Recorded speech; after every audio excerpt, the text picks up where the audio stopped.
Bonjour à tous, bonjour chers amis, bienvenue dans ce Good Morning Market du 11 janvier, j'espère que vous allez bien. Le S&P hier a poussé de 0,57%, le Nasdaq de 0,69%. Aujourd'hui, ce matin, les contrats à terme pour le S&P 500 progressent également de 0,24% pour l'instant et le Nasdaq de 0,31%. Le Nikkei a encore une fois progressé cette nuit, plus 1,77% grâce à la baisse du yen. Alors voilà, c'est très intéressant, les indices ont poussé à la hausse avant la nouvelle du jour qui est absolument essentielle concernant l'inflation américaine. Le VIX a percé 13,50, donc les indices ont également, eux, cassé leur résistance de Fibonacci. Donc ils sont négativement corrélés comme vous le savez. Le S&P s'oriente désormais vers les 4875. Le VIX descend à son support horizontal à 12 pour ensuite cibler 11. Donc voilà, ça c'est très intéressant. Donc tout ça c'est haussier pour les indices, haussier pour les actifs risqués. Hier on a eu la fameuse annonce pour Bitcoin, elle était très attendue. La SEC a donné son feu vert pour les ETF Bitcoin, donc BlackRock, Vanguard, ARK Invest seront de la partie. Le prix du Bitcoin a été sans réaction. Ce n'est pas une surprise, les marchés sont avant tout drivés par la technique et pas par les fondamentaux. L'annonce a été assez chaotique parce que on a d'abord eu une annonce sur Twitter avec un piratage du compte de la SEC. Ensuite, la SEC a effectué une publication sur son site internet hier soir aux alentours de 22h15, mais c'était fake. Ils ont retiré la page et puis après ils ont republié officiellement cette page. Donc ça a été assez chaotique. Le pétrole, lui, est toujours sans tendance et le gold, l'or, lui, est assis sur son support de Fibonacci, comme je vous l'ai mentionné hier. Alors, côté calendrier du jour, on a le fameux IPC, la fameuse inflation, qui sera annoncée à 14h30. Alors moi, je m'attendais à ce que les indices attendent de cette annonce, ces données macroéconomiques très importantes, notamment pour la politique monétaire de la Fed. Je pensais que les indices allaient attendre avant de bondir et ils n'ont pas attendu, ils ont cassé à la hausse directement avec notamment les contrats à terme du VIX qui eux ont baissé. On aura également à 14h30 les demandes hebdomadaires au chômage pour cette semaine. Alors je vais vous montrer très rapidement à ce sujet un graphique, donc c'est le fameux graphique du CME Group qui sonde des investisseurs et ils sont actuellement près de 70% à s'attendre à une baisse des taux directeurs pour le meeting du 20 mars. Donc 20 mars, le prochain, c'est pas le prochain meeting, le prochain sera le 31 janvier. Et là par contre on est 97% à attendre toujours une pause dans les taux directeurs, j'y arrive. Aujourd'hui on va parler d'un sujet très intéressant, ce sont les Magnificent Seven, les 7 magnifiques. Donc les 7 magnifiques, eux, ils représentent 29% du poids du S&P 500 en capitalisation et ils ont représenté 71% des gains dans le S&P 500 en 2023. Et là, j'ai un graphique intéressant à vous montrer, c'est le poids du top 2 des actions au sein du S&P 500 depuis 1980. Et actuellement, la combinaison des capitalisations d'Apple et de Microsoft représente 14,7% du S&P 500. C'est absolument énorme. Et auparavant, on a eu des pics à 9,1%. C'était fin des années 90 avec la combinaison de Microsoft et de General Electric. Et début des années 80, on avait IBM et AT&T qui représentaient approximativement 11%. Donc là, on est bien au-dessus, on a 14,7%, c'est absolument titanesque. Donc attention, si jamais on fait un pic, ça pourrait sentir mauvais pour la tech et pour les indices en général. Alors aujourd'hui, on va étudier les 2 premières actions que je viens de vous citer. On va étudier Microsoft et Apple, enfin le contraire, Apple et Microsoft, les deux bataillent un peu pour être première capitalisation mondiale aux États-Unis. Et donc là, je vais vite fait vous résumer ce qu'est un mouvement mesuré. Un mouvement mesuré est un trade qui est effectué avec succès et qui concerne un retracement. Donc là, je vous présente un mouvement mesuré en tendance haussière. Donc on a un retracement à la baisse d'un actif, quel qu'il soit, d'un instrument quel qu'il soit, on descend en prix, On arrive au halfway back, au retracement des 50%, c'est-à-dire la moitié de la montée précédente. On descend éventuellement et on a cette boîte verte donc qui se termine au retracement des 61,8%, qui est un retracement absolument essentiel, un retracement de Fibonacci. Et donc cette boîte verte est délimitée par le retracement des 50% et des 61,8%. C'est là que les traders institutionnels achètent, c'est là que les algos achètent. Les institutions financières, les grands de Wall Street utilisent des logiciels décentralisés qui tradent de cette façon. Et une fois qu'on a atteint cette boîte verte, eh bien, si le trade fonctionne, si le mouvement mesuré est tradé, eh bien, on rebondit, on monte et on atteint le retracement négatif des 23,6%. Alors les retracements essentiels pour un mouvement mesuré sont 38,2%, 50%, 61,8% et après vous allez jouer avec d'autres retracements pour situer en dessous desquels vous allez situer votre stop loss. Donc on a par exemple le niveau des 65% qui n'est pas un niveau de Fibonacci. On a le niveau des 70,7%. Alors ça c'est d'après mes observations. Les algos aiment bien mettre leur stop loss en dessous. Et on a aussi un retracement de Fibonacci de 78,6%. On a aussi 88,7% qui est un autre retracement de Fibonacci. Je ne vais pas vous le montrer tout de suite. Mais voilà, en général, voilà, on achète dans cette boîte verte et on situe son stop loss en dessous de 65% ou en dessous de 70,7%, voire en dessous de 78,6%, voire carrément en dessous du plus bas précédent.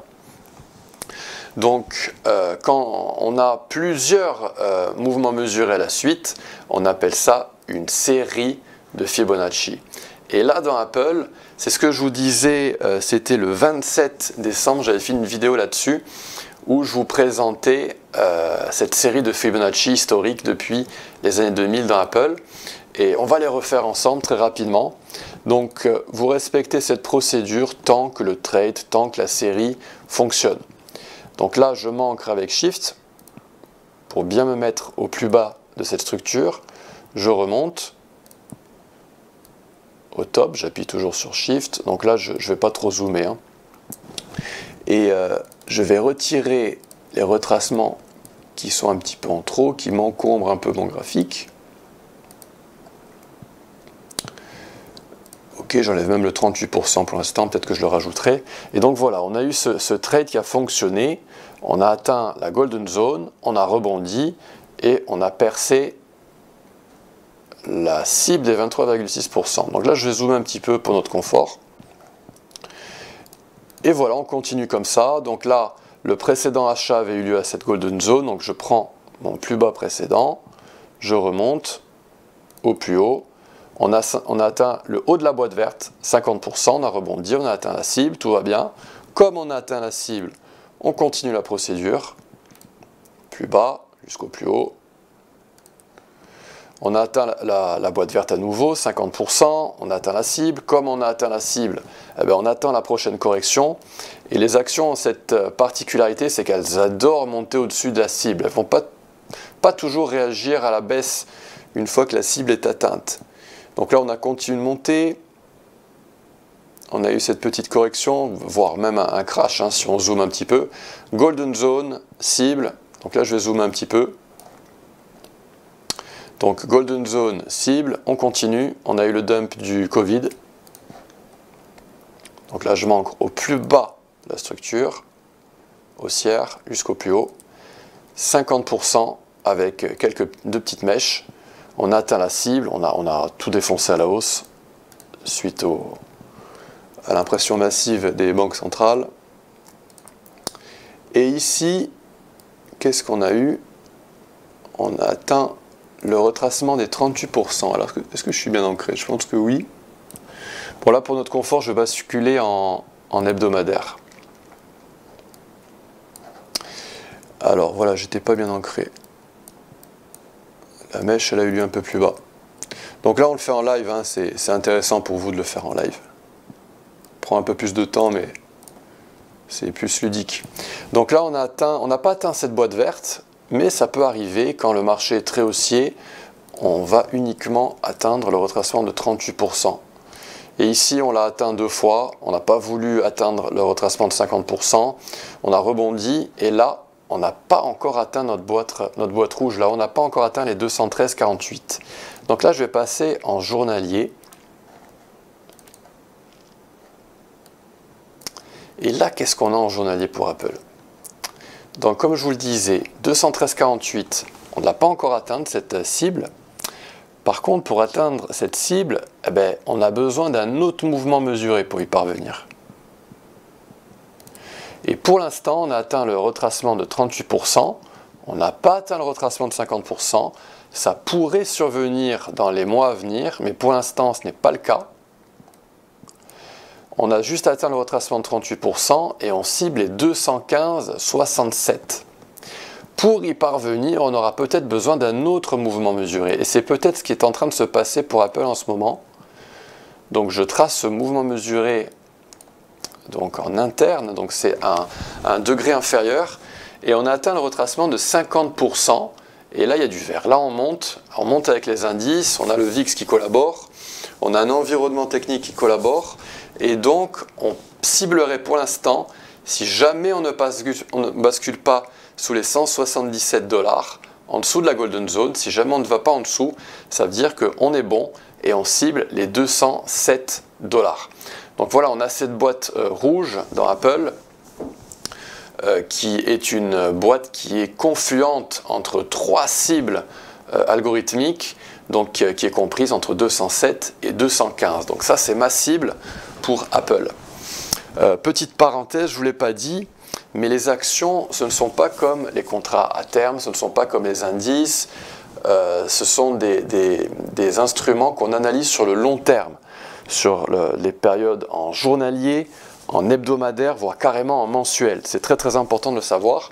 Et aussi, on analyse les actions avec une échelle en log. Donc là, pour ce faire, il faut que j'aille dans le menu dans Xstation pour me mettre en log. Et un autre élément important, les actions sont un petit peu moins techniques que les indices. C'est-à-dire que les Golden Zones vont un petit peu moins bien réagir. On va parfois les percer pour remonter sans pour autant que le trade soit invalidé. C'est pour ça que les stop-loss doivent être avec une certaine distance. On doit avoir un risk management qui est assez souple. Pour Apple, en weekly, les opportunités vont se présenter lorsqu'on atteint ce niveau de support dans le RSI. Ce niveau de support, il s'appelle le RSI Bull Market Support en anglais. En traduction, c'est le support du marché haussier sur le RSI. Et cette zone de support, vous allez souvent la trouver en hebdomadaire dans la zone des 25-35. Et c'est le cas ici dans le RSI en hebdomadaire dans Apple. Donc vous voyez qu'à chaque fois qu'on est venu dans cette zone verte, on a rebondi. C'est là que vous pouvez investir dans Apple. Et par exemple, là le petit dump du Covid, c'était ce dump-là dans le RSI en hebdomadaire. On est venu jusqu'à 35. Et on a rebondi. Et là actuellement, on est supporté par cette petite trend line en noir, cette petite ligne de tendance noire qui supporte les prix. Donc voilà, très très intéressant dans Apple, c'est une action très technique qui monte tout le temps, qui est très haussière, qui tient avec Microsoft et les Magnificent Seven, les indices et notamment le S&P 500. Alors on va basculer sur Microsoft et voilà le RSI en hebdomadaire sur Microsoft, toujours la même chose. C'est un RSI qui est compris entre 25 et 35 et qui supporte les prix à chaque fois que ce RSI en hebdomadaire est visité.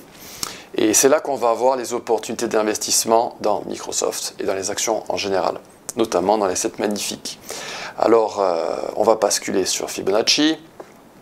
Et là, donc, vous respectez toujours la même méthodologie. Vous utilisez cette stratégie de Fibonacci. Tant qu'elle fonctionne, vous continuez de trader ces mouvements mesurés. Alors, Microsoft. Je vais utiliser cette stratégie à partir de 2019, donc vous vous ancrez au plus bas précédent. Donc ça, c'est le plus bas du Covid, jusqu'au top. Voilà, j'y suis. On est descendu au retracement de 50%, on a rebondi, on est redescendu au retracement clé de 61,8%. Et là, les algos ont massivement acheté, on a rebondi, on est redescendu. Les actions aiment bien prendre leur temps, elles aiment bien les doubles bottom. On est remonté, on a fait un petit retracement et là, on est parti pour atteindre les 485. On n'a pas encore atteint les 485. C'est une des raisons pour laquelle le S&P 500, lui, a envie d'aller à 4875 par exemple. Et les 4800 ne lui suffisent pas. C'est sans doute grâce à Microsoft, qui a un poids très important dans le S&P. Donc on cible les 485, on va sans doute les atteindre. Vous voyez que là, Microsoft, il a envie d'y aller. Et une fois qu'on aura atteint les 485, eh bien, on pourra se préparer à un autre retracement de Fibonacci. Et dans ce cas, le S&P aura de grandes chances de lui retracer également et de faire une belle petite correction pour nous permettre d'investir dans les mois qui viennent, peut-être en avril ou en mars. Et donc voilà, Microsoft pourrait redescendre aux alentours des 307 éventuellement. Mais attention, Microsoft pourrait vouloir monter un petit peu plus haut. Donc il faudrait à ce moment-là adapter son retracement de Fibonacci. Donc voilà pour Microsoft et pour Apple. Petite parenthèse, là cette petite boîte verte, elle a été tradée avec une extension. Les extensions, je vous parlerai dans d'autres vidéos cette année. Et donc voilà, Microsoft est très technique. Je vais retirer juste ce retracement pour qu'on y voit un peu plus clair. Voilà, on avait atteint la Golden Zone, retracement de 61,8% et on a bondi. Et là, on s'oriente vers les 388. Donc voilà, les extensions, je vous en parlerai plus tard cette année. Mais voilà comment on trade les actions. Les actions adorent les mouvements mesurés. Elles sont vraiment... elles font ça non-stop. Donc c'est très très intéressant d'un point de vue trading et investissement. Voilà, chers amis, c'est tout pour aujourd'hui. J'espère que vous passerez une bonne journée et vous allez analyser des actions en utilisant Fibonacci. Si vous avez des questions, surtout n'hésitez pas, je suis disponible dans la section commentaires de YouTube et aussi sur Instagram notamment. Vous pouvez me retrouver en tapant Antoine Andréani XTB sur les réseaux sociaux. Donc vraiment n'hésitez pas. À un moment donné, j'aurai peut-être moins de temps pour vous répondre, mais là j'ai le temps, donc profitez-en. Et c'est un plaisir de vous répondre. Je vous souhaite une très très belle journée. On se retrouve la semaine prochaine pour continuer d'analyser les indices, les contrats à terme, les commodités et notamment les 7 magnifiques qui sont vraiment des actions magnifiques. À très bientôt, au revoir.